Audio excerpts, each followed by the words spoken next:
தேர்தல் முடிவுகள் வெளியான அன்று பங்குச்சந்தைகள் கடும் சரிவை சந்தித்த நிலையில் பங்கு வர்த்தகத்தில் முறைகேடு நடந்திருப்பதாக ராகுல் காந்தி குற்றஞ்சாட்டியிருந்தார். உண்மையில் ஒரு மாதமாக பங்குச்சந்தைகளில் நடந்தது என்ன தெரிந்து கொள்ளலாம். और 4 जून जैसा आपने कहा, जिस दिन चुनाव का नतीजा आएगा, आप उस हफ्ते भर में देखना कि यानी भारत का स्टॉक मार्केट के लिए उसके सारे जो उनके प्रोग्रामिंग के जो प्रोग्रामिंग वाले सारे उनके थक जाएंगे. तो 6 जून के पहले आप बाय कर लेना, 4 जून के पहले वो शूट अप करेगा. तो इस बार पुराने रिकॉर्ड फिर तोड़ेगा, 1 लाख के पार जाएगा क्या करेगा? मैं कोई स्टॉक मार्केट के लिए आकलन नहीं कर सकता, पर नॉर्मली जब स्थिर सरकार आती है तो स्टॉक मार्केट बढ़ता है. इसलिए मैं कह रहा हूँ कि 400 पार होने वाला है.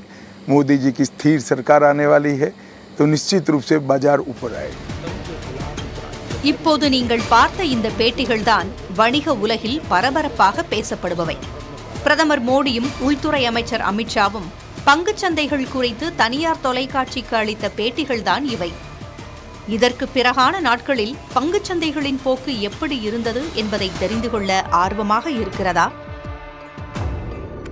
மே 13ஆம் தேதி மும்பை பங்குச்சந்தையின் சென்செக்ஸ் அன்றைய குறைந்த அளவாக 71,866 புள்ளிகளாக இருந்தது. மே 17ஆம் தேதி உள்துறை அமைச்சர் அமித்ஷாவும் மே 19ஆம் தேதி பிரதமர் மோடியும் பங்குச்சந்தைகள் குறித்து தனியார் தொலைக்காட்சிக்கு பேட்டியளித்திருக்கின்றனர். மே 23ஆம் தேதி சென்செக்ஸ் 75,000 புள்ளிகள் என்ற மைல்கல்லை தாண்டியது. மே 31ஆம் தேதி சென்செக்ஸ் 74,478 புள்ளியாக இருந்த நிலையில் மறுநாள் மாலை தேர்தலுக்கு பிந்தைய கருத்து கணிப்புகள் வெளியாகின. தேசிய ஜனநாயக கூட்டணி வெற்றி பெறும் என்ற கணிப்புகளும் வெளியாகின. மறுநாள் விடுமுறைக்கு பிறகு ஜூன் 3ஆம் தேதி இதுவரை இல்லாத அளவிற்கு பங்குச்சந்தைகள் ஏற்றம் கண்டன. சென்செக்ஸ் 76,738 புள்ளிகளை தொட்டது. ஜூன் 4ஆம் தேதி தேர்தல் முடிவுகள் வெளியாகிக் கொண்டிருந்த வேளையில் முதலீட்டாளர்களை அதிர்ச்சியில் ஆழ்த்தும் வகையில் பங்குச்சந்தைகளில் கடும் சரிவு ஏற்பட்டது. சென்செக்ஸ் 70,234 புள்ளிகள் வரை கீழே சரிந்து பின் 72,079 புள்ளிகளில் முடிந்தது.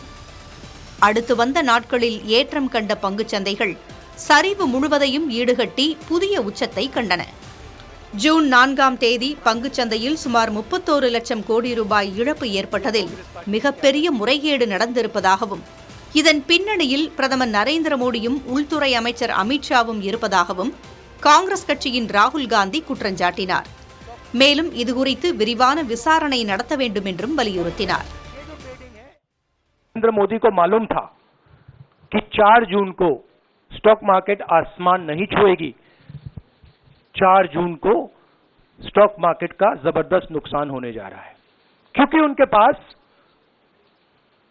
इंटेलिजेंस की रिपोर्ट थी. आपके लिए बोल रहा हूं कि इन्वेस्टिगेशन होना चाहिए, पता लगाना चाहिए कि प्रधानमंत्री जी ने, होम मिनिस्टर ने आपको ये गलत इंफॉर्मेशन क्यों दी और ये कौन लोग हैं, इन्वेस्टर्स जो हैं, फॉरेन इन्वेस्टर्स हैं, जिन्होंने इस दिन फायदा उठाया.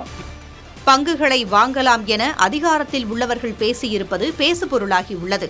இதுகுறித்து பங்குச்சந்தை ஒழுங்குமுறை ஆணையமான செபி நடவடிக்கை எடுக்குமா என்பது அடுத்து வரும் நாட்களில் தெரியவரும்.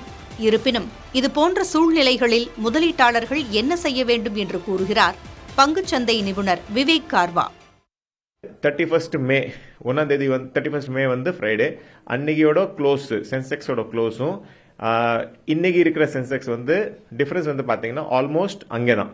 எந்த லாஸ் ரீட்டைல் இன்வெஸ்டர்ஸ்க்கு ஆகலன்னு அர்த்தம். மார்க்கெட் எவ்வளோ மேலே போனதோ கீழே விழுந்ததோ எல்லாமே ரிகவரி ஆகிட்டு அதே லெவலுக்கு திருப்பி மார்க்கெட் வந்தாச்சு. அண்ட் ட்ரேடர்ஸ் லாஸ் பண்ணால் அவங்களுக்காக நம்ம ஏதோ வருத்தப்பட தேவையில்லை. ஏன்னா அந்த ஒரு மைண்ட் செட்டோட தான் வராங்க. சம்பாரிச்சா பெருசாக சம்பாதிப்பாங்க, லாஸ் பண்ணால் கூட பெருசாக லாஸ் பண்ணுவாங்க.